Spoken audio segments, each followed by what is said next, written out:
What if I told you that the most disciplined, most feared army in the world marched into a forest and was never seen again?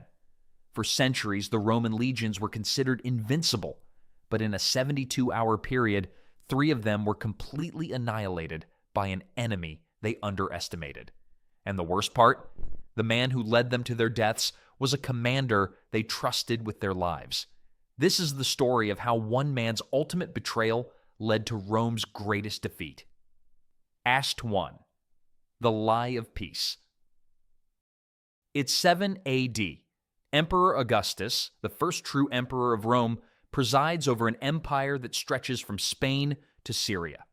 After decades of civil war, Roman peace is in full effect. Augustus's regime is eager to expand and civilize the so-called Barbarian frontier. But what happens when you try to civilize a land that wants nothing to do with you? North of the Rhine River lies Germania, a vast expanse of forested land inhabited by dozens of fiercely independent tribes. The Romans had tried to take over for decades, but they never fully brought the area under control. There were military expeditions, occasional alliances, and lots of coin spent on diplomacy, but no lasting control. Germania was a mystery to Rome. It had no real cities, no government to take over, and no single leader they could bribe. Roman generals saw it as raw and unpredictable. To be fair, it wasn't very rich, especially compared to other Roman provinces that had been wealthy and developed for centuries. And Germania was not Gaul. Germania was a messy mix of tribes, each with its own friends and enemies. The Cherusci, the Bructeri, the Marsi, and others, they fought each other as much as they feared Rome. Their rivalries were as ancient as the forests they lived in. But to Augustus and his government, it was a fresh start, land they could shape into Rome's image. The question was, how do you conquer a place with no capital, no king, and no plans to give up? There was one man who Augustus Caesar thought could take Germania. Enter Publius Quinctilius Varus. Varus was a career politician and aristocrat who had once ruled Syria, where he was known for his strict rule and love of Roman law. In his new job as governor of Germania, he was told to make the region more Roman. Instead of coming with swords, he came with scrolls, believing that laws, taxes, and roads would win people over. He built forts, started collecting taxes, enforced Roman laws, and sent officials into tribal lands. To Varus, Germania was just another spreadsheet to balance. A few roads here, a few taxes there. What could go wrong? Yet for all his supposed wisdom, he could not suspect that a close ally of all people would stab him in the back. Act 2. The Perfect Deception. Among the German elites, one man seemed especially eager to help Varus, Arminius. Arminius was a trusted Roman ally who had helped keep the tribes at peace, or at least that's what Varus believed. To many Roman officials, he was living proof that Germanic nobles could be civilized. But in the taverns and smoky tribal halls, far from Varus's hearing, a very different story was spreading. What Varus didn't know was that Arminius wasn't working to keep peace. He was buying time. Arminius was the son of a Cheruscan chieftain taken to Rome as a hostage in his youth, a classic Roman tactic to turn hostages into future allies. He was educated in Roman ways, became fluent in Latin, earned Roman citizenship, and even attained the rank of equestrian. He wore Roman armor, rode a Roman horse, and gave Roman salutes. But in his heart, Germania burned. He never forgot the shame of being taken from his home or the way Roman officials sneered at his people as savages. By the time he came back to Germania, Arminius had fought in the Roman army and was now an officer under Varus. He'd even built a strong friendship with the Roman commander. To Varus, Arminius was the perfect success story, a so-called barbarian turned Roman. His years in Rome had taught him how their army worked, how their leaders thought, and, most importantly, where they were weak. He saw that the only way to keep Germania free was not by serving Rome, but by turning against it. And the best way to crush Rome's dream of Germania was from the inside. When he came back to northern Germania in AD 7, he started planning against his old commander. What happens when you teach your enemy all your tricks? Arminius was about to give Rome the answer. Arminius was aware that Rome was now seeking to extend its hegemony. He began to form secret alliances among different tribes. Beginning from 9 AD, forged a loose but powerful confederation. In backroom meetings by torchlight, he spoke with tribal elders. He reminded them what Roman roads really meant: taxes, forced service, and cultural erasure. He rebuilt old alliances, made peace between rival clans, and formed a secret united force. The Romans never noticed. By day, Arminius was Varus's trusted advisor. By night, he was rallying war bands. Crucially, Arminius knew Varus's habits and his overconfidence. But how could they be defeated? One important event had shaped Arminius's views on military matters. It was the victory of his Cherushi people over the Romans some 20 years ago, when he was still just a boy. Then, the Roman forces had been wiped out by the Germans by an indirect assault after being forced to fight in a dense forest. Arminius never forgot that day. Rome's victory had cost him everything. From this, Arminius learned one key thing: the Romans could be beaten, but only if they couldn't use their usual tactics and discipline. After months of deliberations and preparations, Arminius's plan was ready. Rome had trained him to spot lies. Now he was about to sell them his biggest one yet. He fabricated a rebellion in the distant west, claiming a tribal uprising threatened the peace. He advised Varus to march quickly to suppress it before it spread. The suggestion worked. In charge of 5 legions, a force that most likely counted up to 25,000 men, Varus was in a rather comfortable position. In the winter of 8 to 9 AD, he drew up plans to use this force for further conquest of German territories, pushing to the Elbe River from the existing frontier. His army would meet up, cross the Rhine, march to Cherushi territory, and then set up a summer camp in pacified Cherushi lands from which to base summer operations. In fact, the idea of setting up a summer camp in Cherushi lands was a ploy by Arminius, who was still Varus's trusted confidant. By being in the homeland of Arminius, the Cherushi could carefully observe the Romans during the summer, and the Romans would have to make a longer trek back to their winter headquarters. Then, while on the long march back, the Romans could be ambushed in terrain favorable to Arminius. For Varus, it was nothing special, nothing extremely unusual. Varus mobilized 3 out of 5 legions, 17, 18, and 19, and set out. No one knows exactly when Arminius chose betrayal, but by 9 AD, his trap was already closing, and as the legions advanced, the Romans thought they were ending a rebellion. Instead, they were marching into one of the greatest military disasters in Roman history. But how did the battle actually unfold? Act 3. The Long March. Varus's forces began to move out in March of 9 AD. 3 legions, 17th, 18th, and 19th, marched east from their bases near the Rhine, heading into the Cherushi lands, all according to plan. Their columns stretched thin across the unforgiving landscape. Logistics plagued the march from the beginning. Supply lines were thin, stretched across difficult terrain. The weather turned quickly in Germania, and rain often transformed paths into swamps. Roman roads didn't yet cut through these wilds, so the army had to rely on native trails, narrow, unreliable, and hemmed in by forest. Mud, rain, and forest made every mile a struggle, but more dangerous than the terrain was the Roman attitude, confidence bordering on arrogance. They thought they were invincible. They were wrong. Then, one by one, Arminius's secret allies began to raid Roman positions. The raids started small. A Roman supply train attacked here. A road crew ambushed there. Villages that had sworn loyalty to Rome suddenly refused tribute.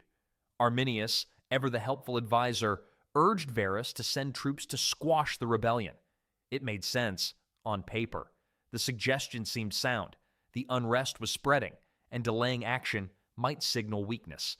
So Varus sent out detachments, piecemeal, fragmented, and vulnerable. Yet the situation was still deteriorating. Roman legions could not handle the constant harassment by much smaller but better organized barbarian forces.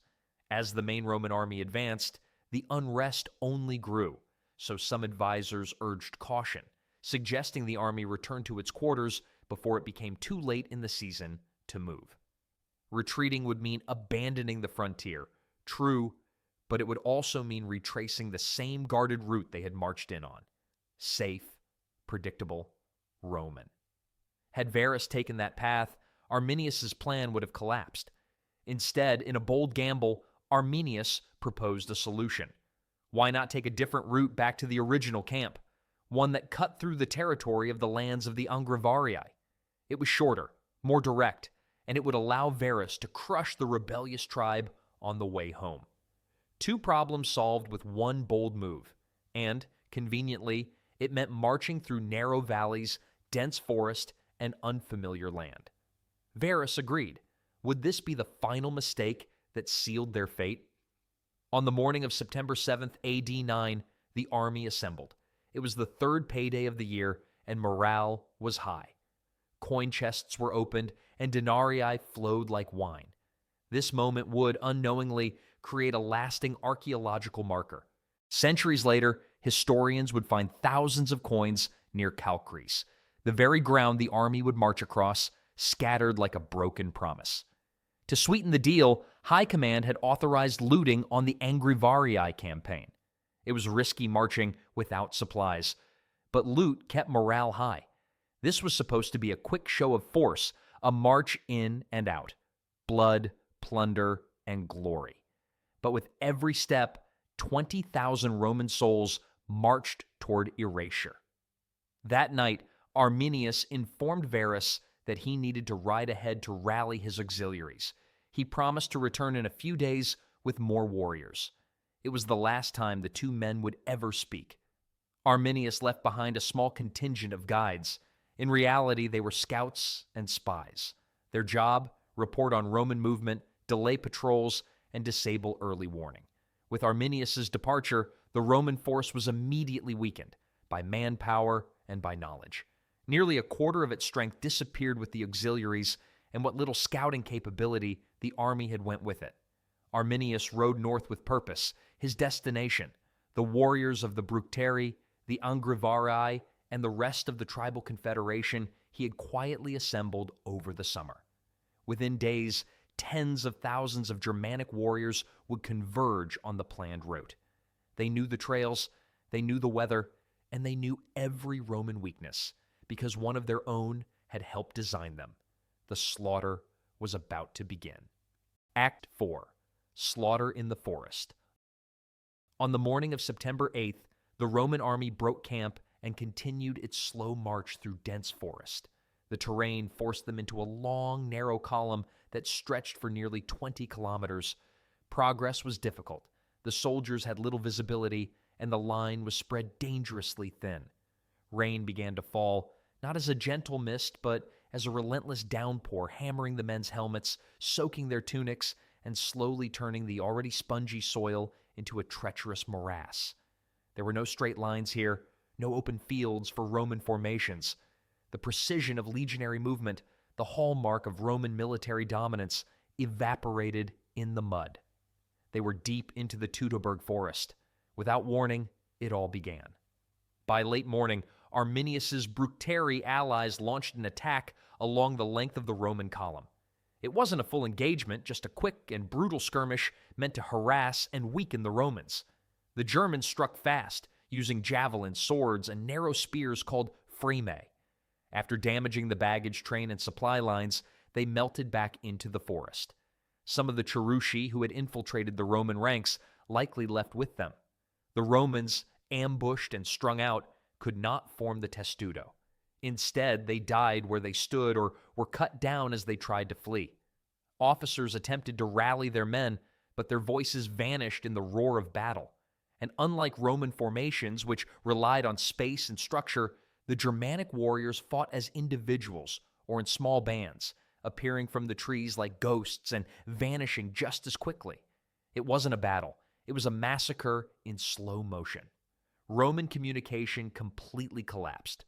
No horn calls, no messengers. Each unit became its own island, fighting blind and alone.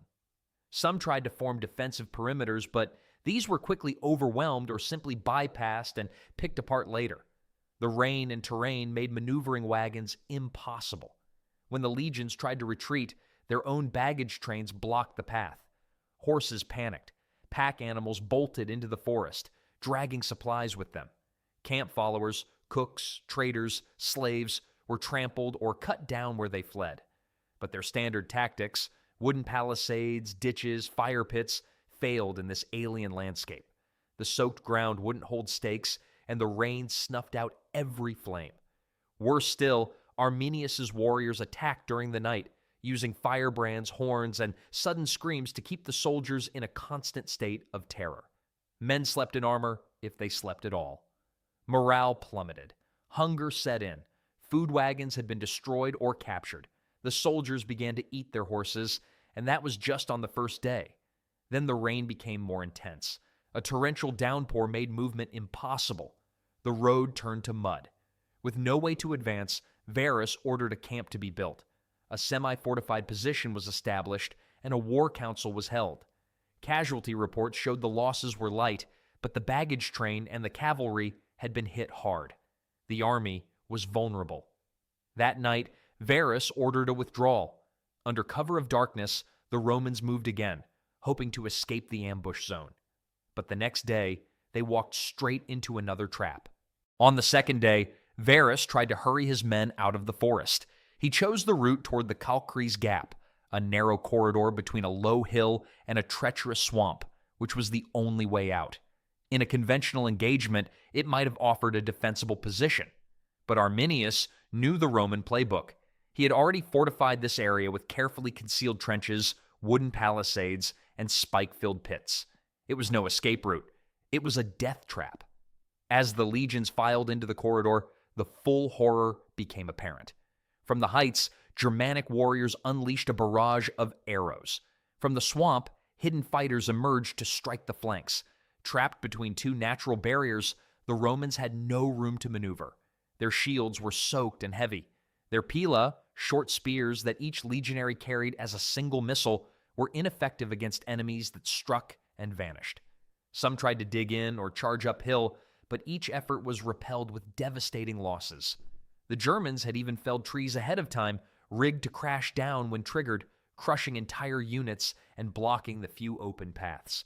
Despite lacking formal ranks or professional training, the Germanic tribes fought with an uncanny understanding of terrain warfare. Their tactics mimicked modern guerrilla strategies: hit and run, ambush, psychological warfare, terrain sabotage. They didn't need iron discipline. They had home field advantage, fury, and a unifying leader who understood Roman tactics better than the Romans themselves. Arminius himself, astride a captured Roman horse and dressed in a mix of Germanic and Roman armor, directed the assault with ruthless efficiency.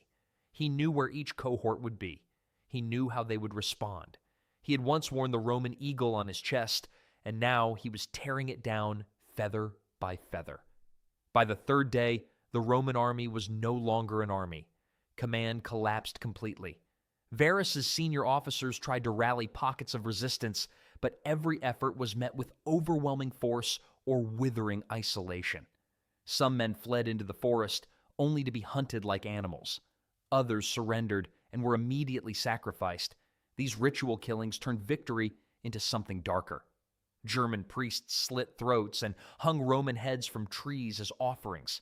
Varus, wounded and unable to rally even a fragment of his shattered command, fell on his sword in the ancient Roman tradition. It was a gesture of pride, and perhaps shame. With him died the illusion of Roman invincibility beyond the Rhine.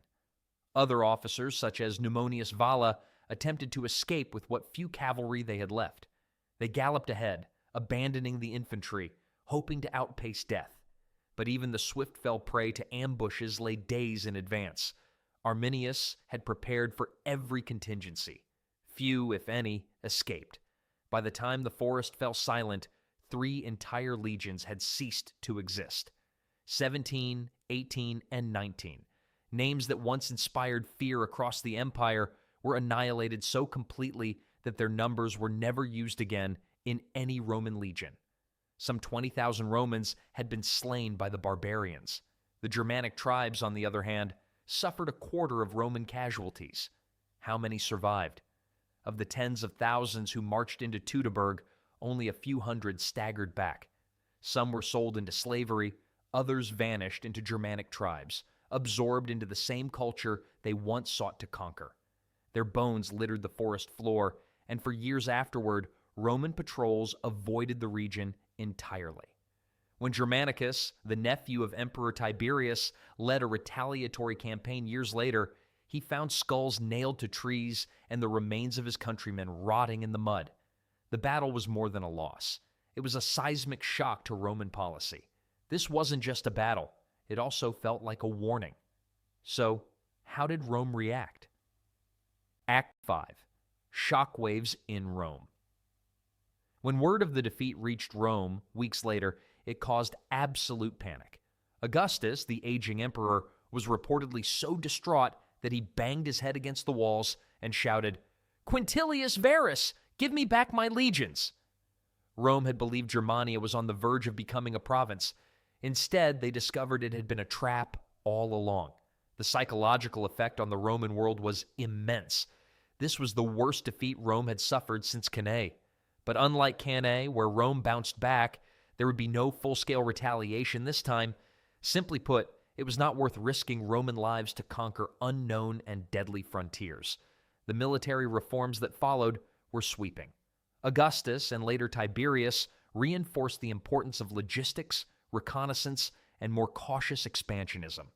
Arminius was declared an enemy of the state, but to the Germanic tribes, he was now a legend. Though he would later be killed by rival tribes wary of his growing power, his reputation endured. In time, Rome did recover some of its lost standards through diplomatic means or smaller military expeditions, but they never again attempted to conquer all of Germania. The forest had spoken, and the lesson it left behind was carved in blood. The defeat at Teutoburg marked a turning point. Not only did it halt Roman expansion, it cemented the cultural and linguistic divide between Latin-speaking Western Europe and the Germanic lands to the east. For centuries after, Roman historians would write about the ambush in tones of awe and horror. They didn't just lose a battle, they lost an illusion, the illusion that Rome was invincible. Act 6. The battle that shaped Europe. The Romans saw Arminius as a traitor, but to future Germans, he was something else, a symbol. In the 1800s, German nationalists called him Hermann the Liberator. His statue still stands in Detmold, sword raised toward Rome. And the forest? It became legend. Thanks for watching. If you want more history content, make sure to check out our video on how Caesar defeated Pompey and subscribe to the channel for more content like this.